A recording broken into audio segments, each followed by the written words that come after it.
universitaria. El otro día leí un texto, hoy lo voy a leer. Quería decirles al comienzo, ya estando aquí, me ha conmovido algo. Y le voy a decir por qué.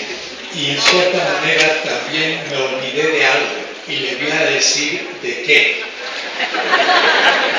En un curso que di a unas comunidades de pueblos originarios en el alto de Bolivia, 4.000 metros de altura, de aymaras, después de dar todo un curso a este grupo de pueblo originario, un viejo se paró. Era uno de los ponchos rojos. En aquellas tierras llaman poncho a un objeto que les protege del frío.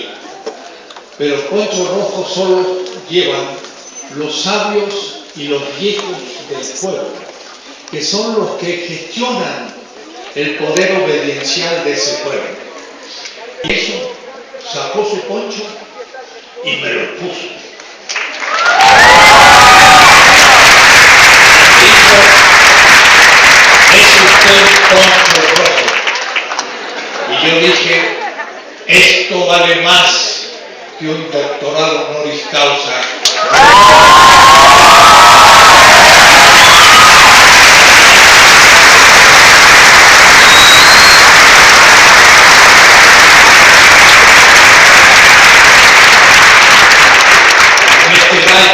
Milenario, hace más de 7.000 años hay agricultura.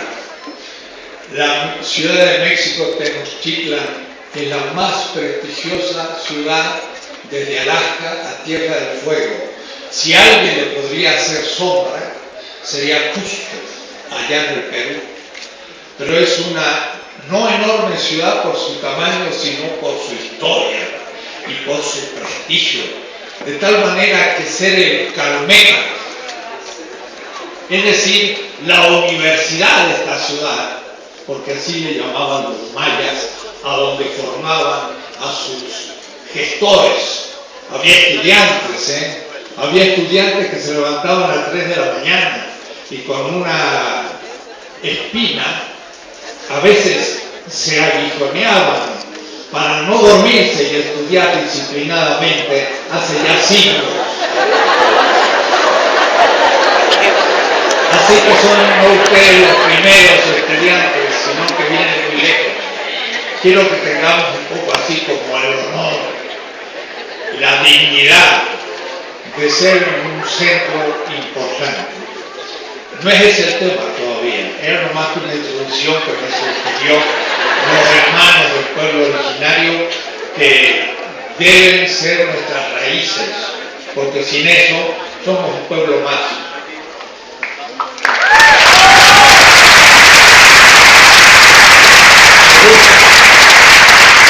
Se ha sufrido una gran crisis. Crisis, en griego, significa, viene el verbo krinein, que significa alejarse de la situación. Es como si yo me sacara este saco y lo miro a su espalda. Hay que alejarse de las situaciones para tener una visión objetiva. Una crisis sirve para repensarse. De la crisis es como un caos, pero es un caos creador si llegamos al consenso y empezamos a construir. Quiere decir que esta es una gran oportunidad, lo que ha sufrido la universidad. No es una universidad de segunda, es una universidad que existe, pero podemos mejorarla tanto como sea nuestro empeño. Segundo tema, pero que tampoco estaba en el tema. Quiero dar primero la bienvenida a los nuevos estudiantes. Y por eso,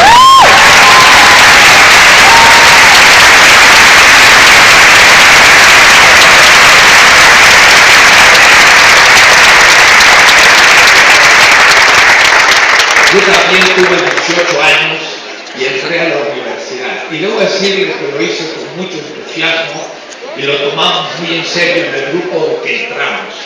querría comunicarles algo de esa experiencia y tocar 7 puntos rápido, lo más rápido que pueda, porque no me gusta hablar porque sí, me gusta dar conceptos y entonces me gustaría empezar por lo siguiente. Primer punto, ¿qué es la universidad? Lo dije el otro día, pero lo repito para que tengamos el concepto. La humanidad tiene cientos de miles de años. El Homo habilis tiene 4 millones de años, el Neandertal allá por 600.000, el Homo sapiens 150.000 años. Ha acumulado una cantidad inmensa de conocimientos. ¿Cómo hacemos para transmitirle a la nueva generación rápidamente, de manera sistemática, todo ese saber acumulado por la humanidad? Bueno, para eso existen las instituciones pedagógicas. Y la universidad es el máximo de esas instituciones donde las generaciones pasadas comunican a la nueva generación en poco tiempo y se sistematiza el conocimiento ya adquirido. Que sí que el estudiante debe darse cuenta que es un tiempo muy limitado lo que tiene al frente. Claro, cuidado, este tiempo va aumentando, porque si estuviéramos en una tribu y en un clan primitivo, pues habría que saber hacer la flecha y cazar o recolectar raíces y terminaría la experiencia adquirida.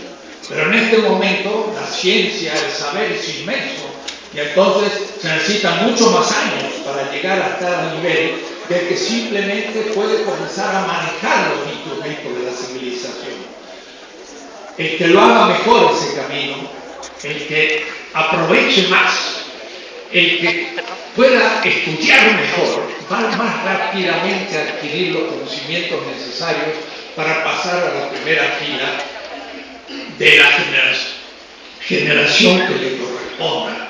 Es decir, no hay que perder tiempo, el tiempo es precioso y ahora el que entra a la universidad debe cambiar de estilo de vida.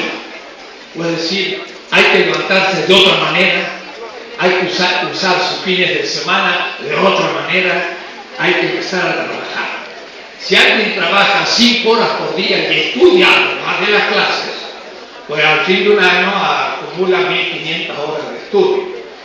Si estudia 1 hora por día y distraído ahí en el ruido de la casa, pues no va a acumular más que 300 horas de estudio. Entonces hay que hacerse un lugar también. Para eso están las bibliotecas. Yo tomaba mi bicicleta y me iba a una biblioteca pública para poder estar concentrado.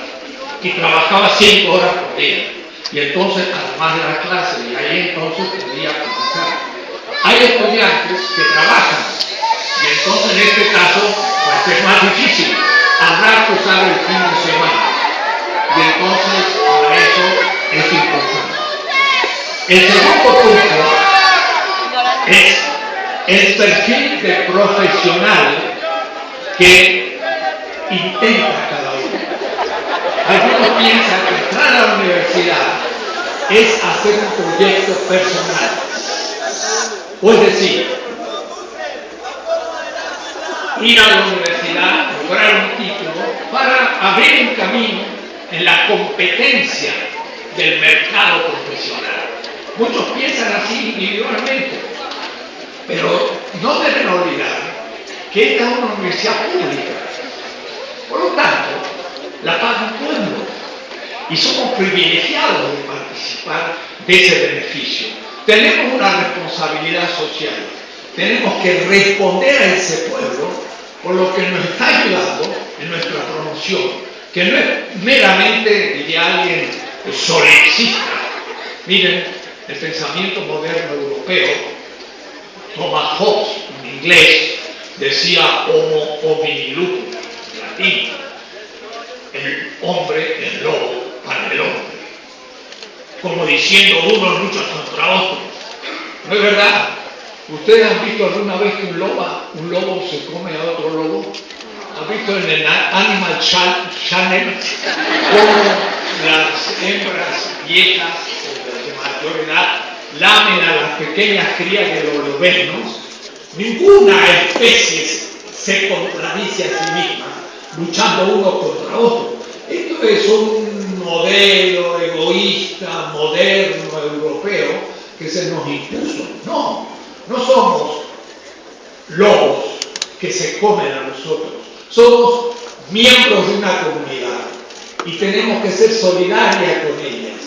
Por ejemplo, estoy hablando una lengua que ustedes entienden, pues no la inventé y ninguno de nosotros. La recibimos de nuestros padres. Y así todo lo demás, hasta mi propio ser. Entre los nahuas se dicen unos a otros más igual. Es más igual. ¿Saben lo que significa, entre otros significados? Perdón. ¿De qué? De la vida que tenemos. ¿Alguno de ustedes ha sido meritorio de la vida que tienen?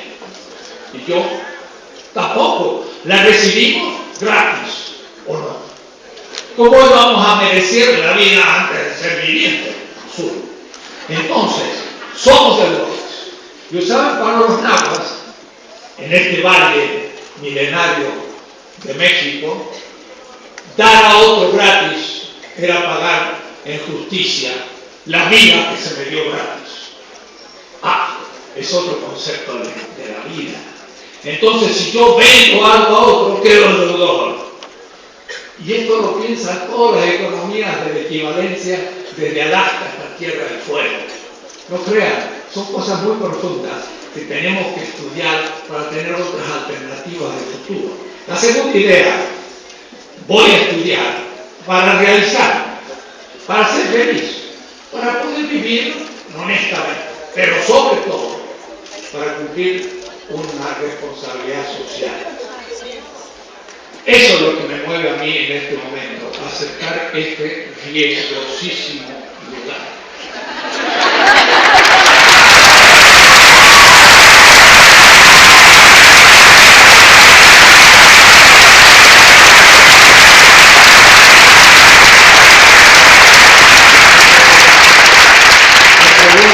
¿Cómo se siente?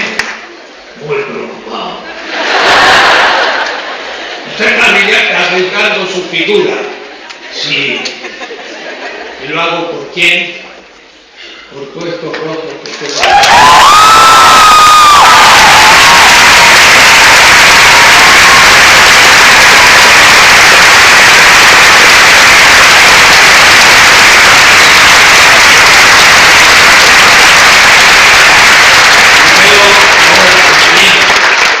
En otras reuniones he visto a algunos llorando del sufrimiento que tenían. Me dice, hace 2 años que no puedo dormir. Y realmente esa alumna, compañera, movió mi sistema límbico, le dicen los neurólogos. Otros le dicen mi corazón. Pero el corazón no es el problema, porque el corazón bombea sangre.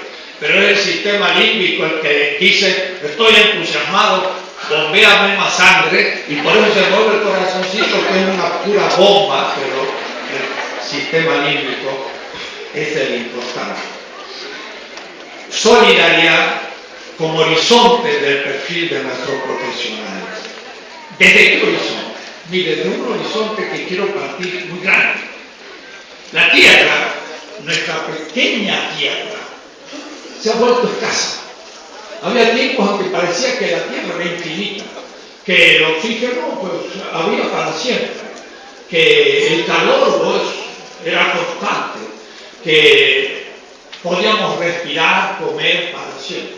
No, el propio ser humano ha transformado a la Tierra en un lugar de la posible extinción de la vida. No está asegurada la vida de la Tierra y no está asegurada la sobrevivencia de la humanidad. Hay un horizonte peligroso en la historia.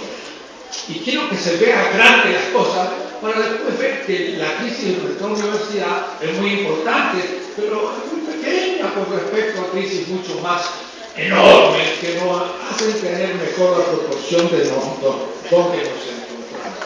Hay una biosfera que es sumamente vulnerable. Sube unos pocos grados y ya la vida muere. Se pierde el agua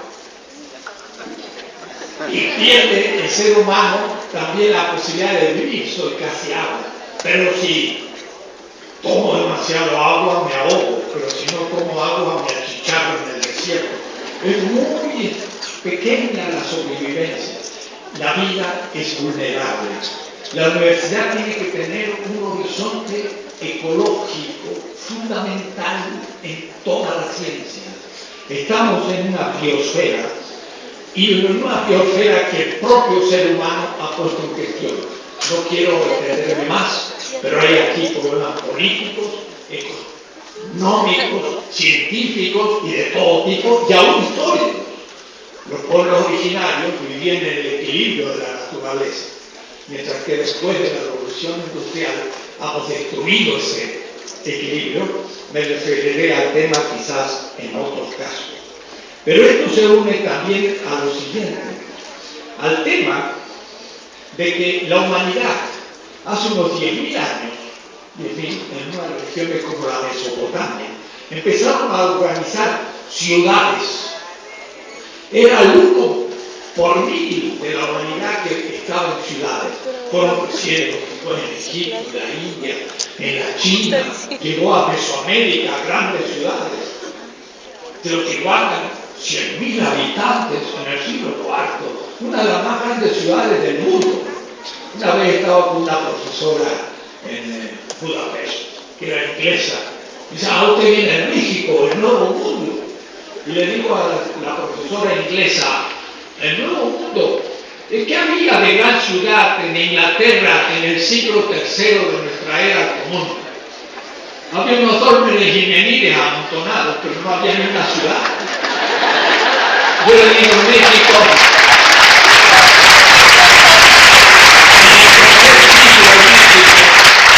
había una ciudad de 100.000 habitantes. Me quedó mirando. Y entonces yo dije, podemos ser pobres, pero no buenos.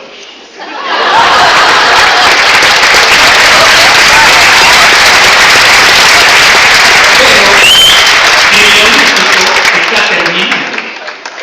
Hace unos 5 o 6 años se daba la cifra de que ya el 50% de la humanidad está en ciudades de más de 3.000 habitantes.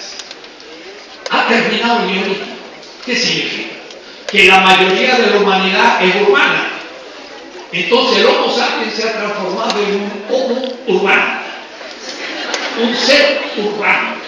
Y entonces miren qué interesante ser una universidad y una ciudad, pero no tomar la ciudad como un infierno, sino como el lugar que va a empezar a vivir la humanidad para siempre. Y por lo tanto, qué interesante sería hacerla de objeto de todos nuestros estudios y hacer de esto una sociedad, una universidad de la ciudad de México, con estudios urbanos en todas las materias. Digo, sería interesante pensar cosas así. Hay ingenieros urbanos, derecho urbano, psicólogos urbanos, hay historiadores urbanos, lingüísticas urbanas, filósofos de la ciudad, hay todo. Muy interesante. Nuestro lema es, nada del humano me es extraño. Le podríamos agregar, para que se interprete, siendo lo humano urbano, porque ya somos posteriores al Neolítico, entonces nada de lo urbano me es ajeno.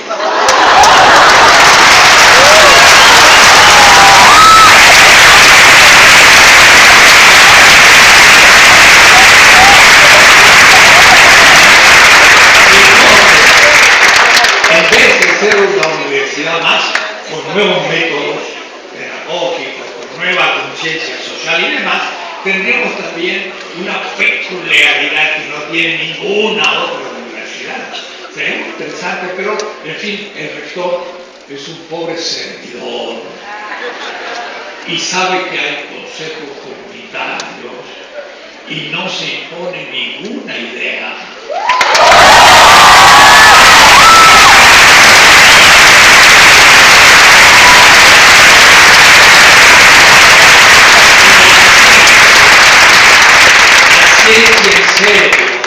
Es por el consenso argumentativo de los participantes, simétricamente participantes en la comunidad científica. Todos somos iguales cuando del saber. Y el más simple estudiante puede tener idea. Einstein era joven y por eso pudo entender la síntesis de distintas cadenas argumentativas.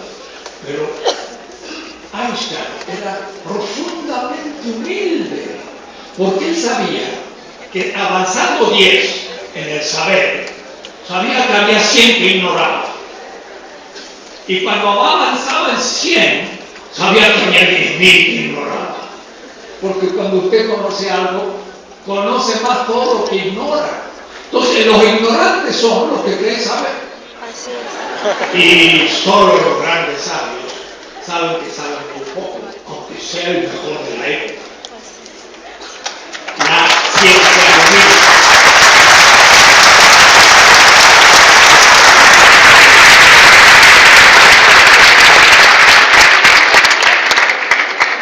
Pero además estamos en una ciudad en una edad postneolítica, pero sin embargo todavía no del todo postcolonial.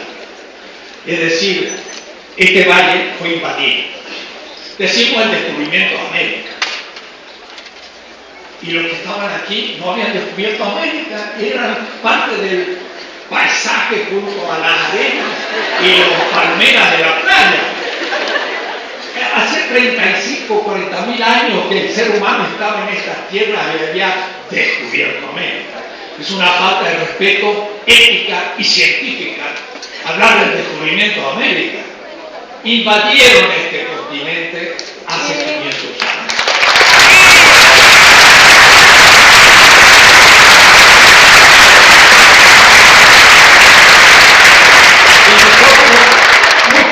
Somos los hijos de los invasores e hijos de los pueblos originarios y los invasores que son los mestizos, y peor todavía cuando trajeron a los afro del África, campesinos del Sub-Sahara, que los ingleses, portugueses y demás trataron como esclavos y los vendieron en nuestras tierras como animales. Estas razas que son constitutivas de nuestro pueblo, sin embargo, todas, aún los criollos blancos, eran coloniales. Y por eso entonces hay que entender que la gesta de Hidalgo no ha terminado. Es la primera emancipación más o menos fracasada, pero viene la segunda. Y una cosa, Hidalgo lo mitificamos, lo ponemos sobre un pedestal. ¿Por qué no lo historificamos un poquito? Ustedes se dan cuenta de lo que significó Pareado, un cura que tocaba la campana para llamar al ángel y a la misa, tocar la campana, pero para organizar un ejército de la emancipación. Le debió costar al pobre Hidalgo. Lo entiendo.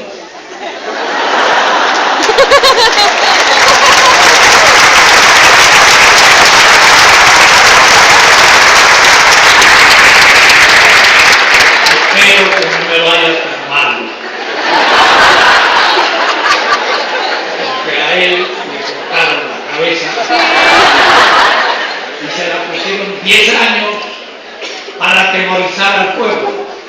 Miren qué cosa, qué terrible, qué brutal.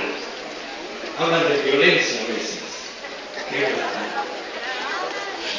Eso es algo. Y bueno, esta universidad tiene que tener el espíritu hidalguense de no ser colonia. Pero también hay colonialidad epistemológica. Significa ciencias coloniales que piensan con los criterios de los grandes países desarrollados del centro de Europa y de Estados Unidos. Y sus criterios pasan por universales y son particulares. Tenemos otros criterios. Entonces también habrá que pensar en una emancipación científica de un colonialismo mental. Miren, ¡bravo!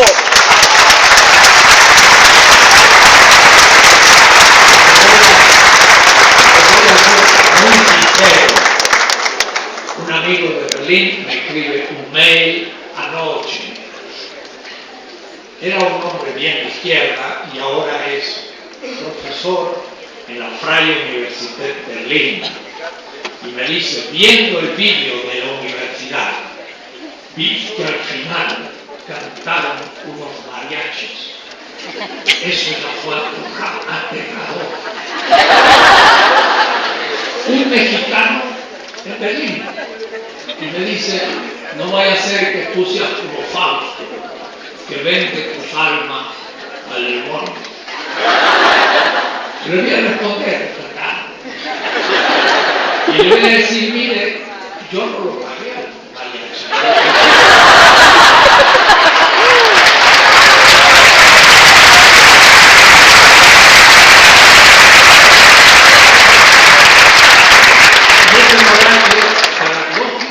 Tiene trompetas que parece que viene de Maximiliano de Viena, así que es bastante universal y tiene un ritmo muy nuestro de nuestro pueblo. Pero miren, el coro cantó el canto de la alegría de Beethoven y luego viene el mariachi, un poquito los dos. Pero yo he estado en Bonn, en la pieza de Beethoven, donde él tenía un piano y compuso sus fantásticas sinfonías. Y tenía una pequeña ventana en un piano bastante usado y no muy bueno, porque él al final se quedó sordo y escuchaba la música sin necesidad del piano. Pero por esa ventana, ¿saben lo que él veía? El Rhin, el río Rin. ¿Y saben qué? Los campesinos bailando por la vendimia. Y eso le inspiró la gran canto de la vendimia. Unos campesinos. A Beethoven, él no lo hizo en una ópera ante gente con corbata bonito, sino que lo hizo ante el pueblo. Entonces, entre el canto de la alegría, el coro y el mariachi, dos pueblos, el pueblo alemán y el pueblo mexicano. Eso es horrible, compañero. ¿Cómo va a ser horrible si es expresión de un pueblo? Estamos a ese nivel, que solo lo europeo norteamericano es lo universitario y lo demás está fuera de la cultura universitaria. Eso es un error de colonialismo epistemológico, no digo mental. Epistemológico en griego significa científico. No saben el lugar de América Latina en la historia universal. No saben cuál es la tradición del pueblo. No saben cuáles son el uso y costumbres del propio pueblo. Un ejemplo. Cuando nosotros tenemos que juzgar en derecho moderno a un asesino, ¿qué hacemos? Pues lo metemos preso 7 pavos. Y entonces me dice un campesino, mire, se quedan 2 familias muertas de hambre, la del asesino y del asesinado, porque el otro pasa al reclusorio. En el reclusorio, bueno, ¿qué pasa ahí? ¿Saben lo que hacen nuestros pueblos originarios? Cuando alguien mata a otro, lo primero que tiene que hacer es trabajar la tierra del muerto. Puede decir que la familia del muerto está triste porque este hombre le mató al muerto. Lo ven que cada mañana llega a trabajar la tierra de la familia y lo está alimentando. Entonces, después de 10 años que lo está alimentando, ya tiene que ser reeducado. No hay palabra para la palabra prisión, se llama reeducación. Entonces, ese derecho es más avanzado que el derecho moderno, porque nuestro es individualista y tiene un sentido del castigo personal. En cambio, ellos tienen un sentido comunitario del castigo.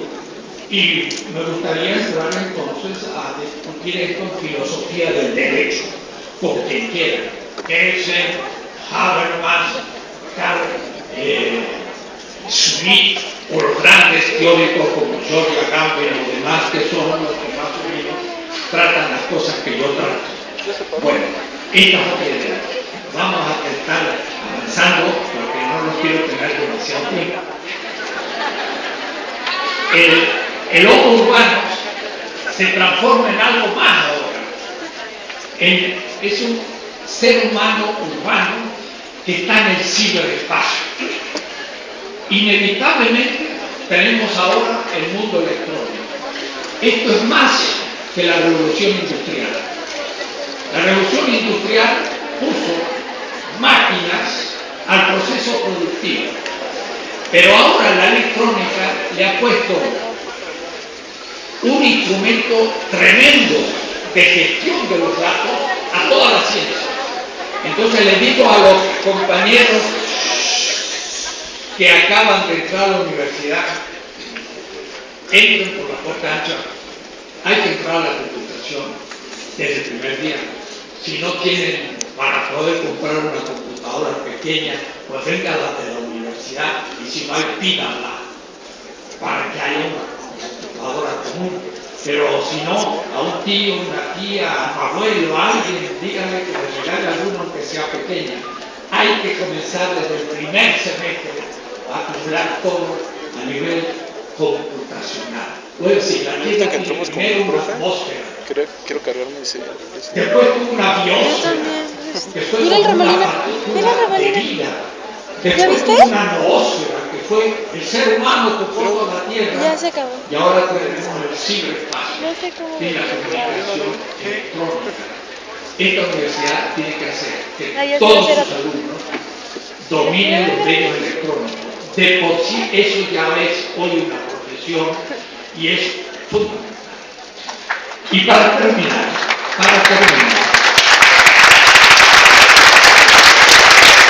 el espíritu que yo creo que debe reinar, no solo en esta, en todas, pero especialmente en esta, después de la crisis que ha tenido. Y entonces hay ciertas palabras que ahora van a resonar fuerte. El espíritu de una universidad debe ser fraterno. Maestros y discípulos somos hermanos. Fraternidad. Unos saben más y otros menos, por eso venimos a la universidad. Pero la dignidad es igual. Y nadie puede faltarle la dignidad del otro, sea alumno, sea profesor. Lo único instrumento que tenemos, si no es sacar la pistola, son argumentos. No hay más. Porque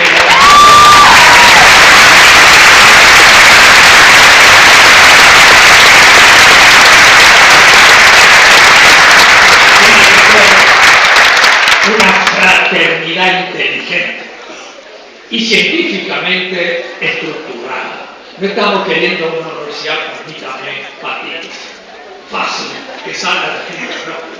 No, vamos a exigir alumnos y profesores.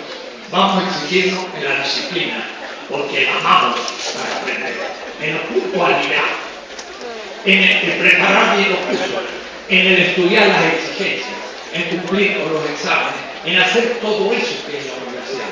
Tenemos que elevar el nivel. Yo he sido profesor por semestre en Harvard, en Duke University, en Chicago, en Cal State, no les nombro todos, son como 20 en Estados Unidos, pero además en Frankfurt y en París. Pues sí, tú conoces. Y yo le digo muchas veces a mis alumnos, para estar a nivel de Harvard, que no es ningún ideal, pero vamos, ya lo usan, ustedes tienen que estudiar como lo de Harvard, porque yo no he sido profesor ahí. Pues sí.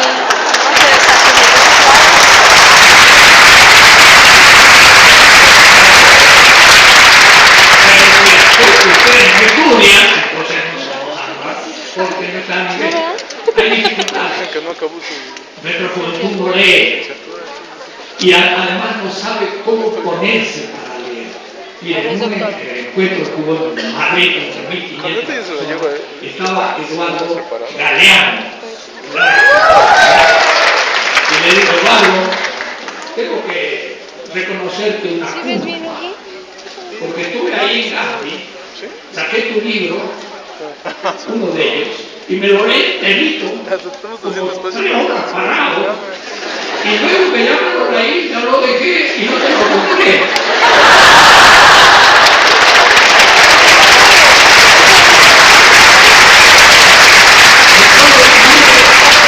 Lo que me respondió Galeano, dice, lo de recuperar no es el problema, lo que sí me has desvalorizado es que lo hayan leído de pie. Pero estaba tan bueno que ni me senté. El cual era un amor a Galeano, pero él lo tomó toda la vuelta. Dice, cuando yo leo un libro, me siento en un sillón, guardo silencio. Claro, pobre Galeano, se fuma un cigarro y lo lee con una pasión paciente. Puede decir, le da tiempo. Y lo hace en silencio. Ahora usted me dirá, es que ¿dónde yo busco silencio en mi casa si el perro está ladrando y los hermanos están gritando y la calle? Bueno, búsquense algún lugar, pero no crean que van a hacer milagros leyendo en cualquier lado, porque entonces van a leer mal. Tienen que cambiar de estilo de vida, pero dentro de la fraternidad que vamos y debemos crear en la universidad. Yo el pasado lo borro, además como no he estado, sino enterándome, lo borro. Yo no pienso hacer ningún juicio sobre el pasado, que lo hagan las víctimas, y eso tienen derecho. Yo no, y a los compañeros que no están hoy aquí, le tenemos que decir, hermanos, somos parte de una misma universidad. Mi espíritu es completamente fraternal, racional, dialogante y participativo.